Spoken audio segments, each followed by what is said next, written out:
All right. Thank you, Mr. Hogue. Thank you, Your Honor, for the opportunity to address the court. As an attorney who is also a Christian, I take my responsibilities as a lawyer very seriously, and I endeavor to be a person of sound moral and ethical character in all of my dealings. In the wake of the 2020 presidential election, I believed that challenging the results on behalf of President Trump should be pursued in a just and legal way. I endeavored to represent my client to the best of my ability. I relied on others, including lawyers with many more years of experience than I, to provide me with true and reliable information, especially since my role involved speaking to the media and to legislators in various states. What I did not do, but should have done, Your Honor, was to make sure that the facts the other lawyers alleged to be true were in fact true. In the frenetic pace of attempting to raise challenges to the election in several states, including Georgia, I failed to do my due diligence. I believe in and I value election integrity. If I knew then what I know now, I would have declined to represent Donald Trump in these post-election challenges. I look back on this whole experience with deep remorse. For those failures of mine, Your Honor, I have taken responsibility already before the Colorado bar who censured me, and I now take responsibility before this court and apologize to the people of Georgia. Thank you. Because they deserve a DA that won't have sex with his employees. Because they deserve a DA that won't put money in their own pocket when it should go to benefit children. Because Fani Willis thought she is the last one. I'm actually shocked to realize that she is being disqualified. CNN is absolutely losing it over Fani Willis being disqualified from the election interference case against Trump. This is another win for Trump, and liberals are in tears every single day. When they see this, they freak out. Watching through CNN, what they did on this clip, they are not happy at all. Like the case is over. I have a couple of clips I compiled, which I'm going to show you what exactly is going on in the media. If you have not subscribed to the channel, please endeavor to do that. It will do you no harm if you share the video. Using the title of your office and having on social media that you as this political office holder are holding a fundraiser for the opponent of someone that this political office is investigating. I don't know that it's an actual conflict, but I use that phrase, what were you thinking, where the prosecutor thought I could prosecute the co-defendant of someone I defended. It's a what are you thinking moment. The optics are horrific.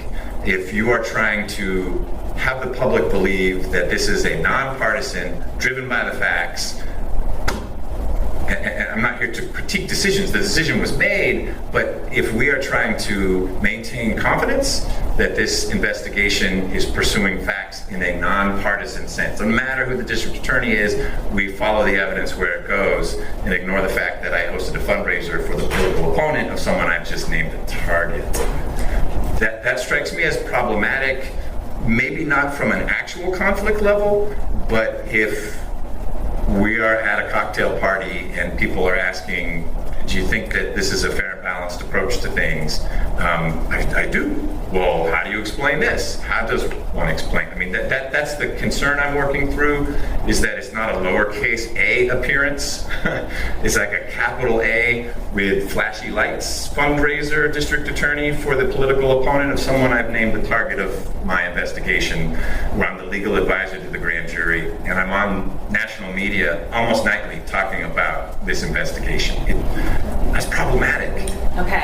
Georgia Court of Appeal on Thursday disqualified the Atlanta prosecutor who brought an election interference case against President-elect Trump and his allies, a surprise move that threw the entire case into disarray. In a 2-1 decision, a 3-judge panel reversed the decision of the trial judge who in March allowed Fani Willis, the district attorney of Fulton County, GA, to keep the case despite revelations about a romantic relationship she had with a lawyer whom she hired to manage the prosecution. All three of the appeal judges were appointed by Republicans. Ms. Willis' office swiftly filed court papers indicating that it will appeal the decision to the Georgia Supreme Court, which is also dominated by Republican-appointed judges. If the lower court's decision stands, it could lump the case, which is the last active criminal case against Trump. Breaking news just into CNN. The Georgia prosecutor leading the state's election interference case against President-elect Donald Trump is now disqualified. CNN's Caitlin Polance is here with more. Caitlin, what can you tell us about this? This is just coming in the last several minutes. This is a big development. A big development, and a big development that Donald Trump has wanted for a long time. That case against him in Georgia, the criminal case, where it's accusing him and several others of a racketeering conspiracy related to the 2020 election, it's already been paused. Now, it's not even backburnered. This is a case that will be dead in the water because the Georgia Court of Appeals is now saying that Fani Willis, the leader of the prosecution against Donald Trump, the district attorney in Fulton County, Georgia, she should be disqualified from being able to bring that case. The Georgia Court of Appeals is saying that it's a significant appearance of impropriety caused by the conduct of a public prosecutor. That is Willis, how she behaved, how she was speaking about the case, about Trump publicly, about how she was having a relationship with the top prosecutor that was concealed in this, a man named Nathan Wade. All of that, previously, the trial level judge had looked at and said, Fani Willis can stay on this case. We're not dismissing the indictment. But the Court of Appeals is now taking another look and saying, no, the trial judge was wrong. Fani Willis should be disqualified from continuing to lead this case. It would be a long process, or it will be a long process, to replace her, which is why I say this case is dead in the water now without Fani Willis, the person who was leading this case against Donald Trump in Fulton County. And just to keep tabs on how many cases there are against Donald Trump criminally, the other two in federal court, January 6th, and classified documents, those are dismissed. And then the additional case in New York City where he was set to be sentenced, that sentencing is now not happening. So as Donald Trump enters the presidency, each of these courts that is handling a criminal case is essentially removing that issue from him to have to deal with in any period of time in the near future. All right, Caitlin Polance, thanks for that added perspective. Let me bring in CNN. Yes, if you are following this case clearly, I think I did a couple of videos throughout this case. It stated that the 2020 election case, must be disqualified along with her entire office. Everything is gone. From what I'm seeing on CNN here, the reason they are freaking out because the case will be dead. It will be history in the days ahead. I think this was the last one which I've been looking all through to see the end result. Now we are celebrating this. At a certain point, I don't know why this lady had to even allow this to continue. She could have just, stopped everything. She thought she would be the only one persecuting Trump, or what exactly, I don't know. When I saw people stopping, doing this, she was just silent, like nothing is happening.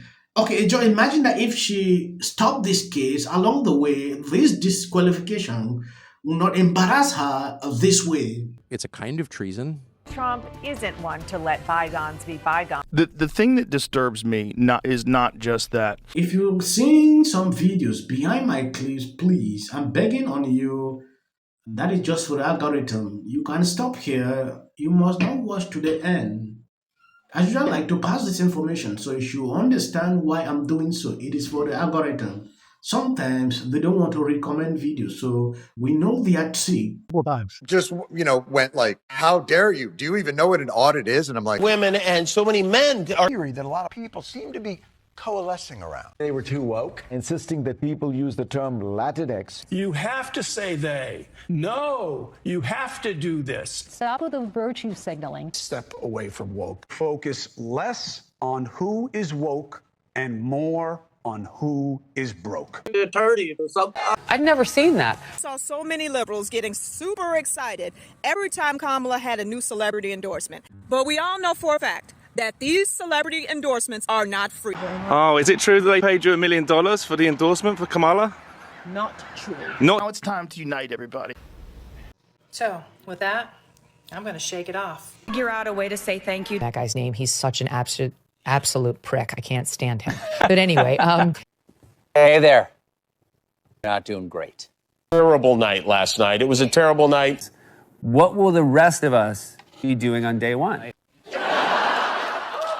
Bishop Vigano, he says that if I look at the big picture, it doesn't look good. So I'm going to work on this. No matter what's going on out there in the world, of course, the worst things could happen. One I've known, which is every president, who's been really red. The ICE officers across the country.